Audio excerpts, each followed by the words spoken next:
এরকম একটা বিশেষ দিনে এই ছোট ছোট বাচ্চাদের সামনে আপনাকে আমাদের অভিবাদন। এবং আপনি আমার ব্যক্তিগতভাবেও বয়সে 2 বছরের বড় মনে হয়, উনি 80, আমি একটু আপনার পাশ হয়ে সালাম করি, আপনি কিছু বলেন।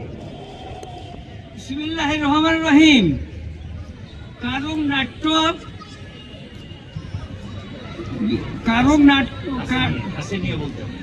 বিসমিল্লাহির রহমানির রহিম। কারণ নাট্য সম্প্রদান জ্ঞানী গুণী ব্যক্তিদের আমি সহস্র সালাম এবং অভিনন্দন করি, কুসুমলা অর্পণ করি। তাদের সংস্পর্শে এসে আসতে পারি আমি নিজকে খুব ধন্য হইলাম, আমি গর্বিত হইলাম। করোনা বা যে কোনো ভাইরাসের এগেইনস্টে ফাইট মানি ব্যাকট্রলের লেফট রাইট। আমার মনে অনেক আশা ছিল, আশাটা আজ পূর্ণ হলো। আপনারা আমাকে সবাই দোয়া করবেন। আমি জোরেপাড়া ছাত্রদের পিছনে আছি। জোরেপাড়া ছাত্ররা যাতে শিক্ষা হলো আলোকিত হয়, যে কটা দিন বাঁচে থাকি সেই যাতে সিস্টেম চালিয়ে আনাবো। যে সমস্ত ছাত্ররা পড়তে পারে, লিখতে পারে না, তাদের বাড়িতে যায় আজকে আমি লেখাপড়া শিখে। আমার ছাত্র পুলিশ অফিসার আছে, আমার ছাত্র ঢাকাতে প্রফেসর আছে, জগন্নাথপুরতে প্রফেসর আছে, ব্যাংকের ম্যানেজার আছে, ইউনো আছে, আপনার কি ব্যাংকের ম্যানেজার আছে। সব ছাত্র আমার কাছে জড়িত, সমস্তগুলা চাকরি দিই। যে সমস্ত ছাত্র পড়তে পারে না তাদের বাড়িতে যাইয়া অভিভাবককে ডাকিয়া তাদের পড়াশোনা করি। 74 সালে আমি লেখাপড়া পড়াছি, তাদের পড়ার কাগজ ছিল না, ছেলেরা পড়তে পারে নদী ভাঙুতে লেখা, তাদেরকে ডাকিয়ে পাশে ডাকিয়ে তাদেরকে বিনা পয়সা লেখাপড়া করে দিচ্ছি। আজকাল ছাত্র আমাকে কোনো ছাত্র আমাকে টাকা দেয় না, মানুষ সামান্য 1 টাকা হিসেবে যে কোনো কাজ হয় তাই বলে টাকার দরকার নেই। শিক্ষার আলো আলোকিত হোক এই উদ্দেশ্য আমার প্রতিজ্ঞা। আমি যে কোনো বালিয়াসী শিক্ষা আলোকিত করব। আপনারা সবাই আমাকে আশীর্বাদ করুন, আমি যেন তাদের মধ্যে থাকতে পারি এবং থাকলে দেশও তাদের মধ্যে থাকলে দেশও তাদের উন্নত হবে। কথা বলে এটি কিন্তু মেশন শিক্ষা যাতে অন্যান্য আই এম টিচিং শিক্ষা রিটেন্ডেড I am one my teacher. আমি একটা শিক্ষক হিসেবে পরিচিত।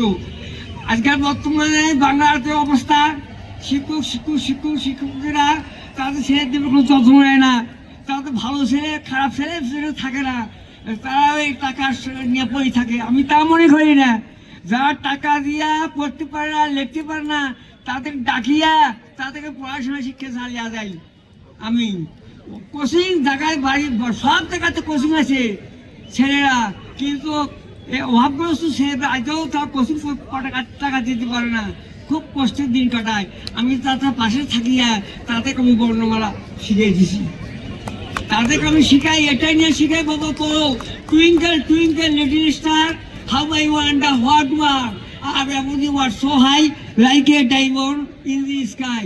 আমি একটা আশা করি লেখাপড়া করে যে গাড়ি করা সরাসরি লেখাপড়া যেই জানে সব লোকের তারে মানে পিতা মাতা গুরুজনের সেবা করো কায় মনে, পিতা মাতা গুরুজনের সেবা করা মিশে কথা বলা যেতে পারে, মিশে কথা বলে লেখাপড়া হবাটা।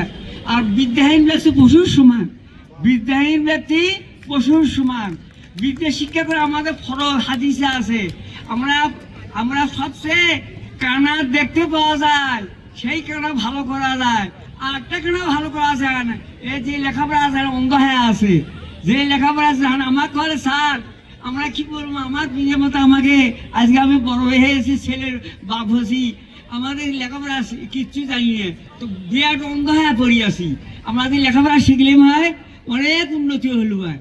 ওই কানাক ভালো করা যায় না, ওই কানাক ভালো করতে গেলে তাকে লেখাপড়া শিখতে হবে, মানুষের মতো মানুষ হওয়া লাগবে, ধৈর্য থাকতে হবে, তা সে যেমন সাফল্য লাভ করতে পারিনি। আমি কারণ নাট্য সম্প্রদায়ে এসে আমি খুব গর্বিত, আনন্দ। জ্ঞানী গুণী ব্যক্তিদের আমি আশীর্বাদ চাই। আমি আশা করি তারা যেন আমাদের একটু মহব্বত করে যে কদিন বাঁচিয়ে আছি তাতে খুব সবচেয়ে মনে করি থাকতে।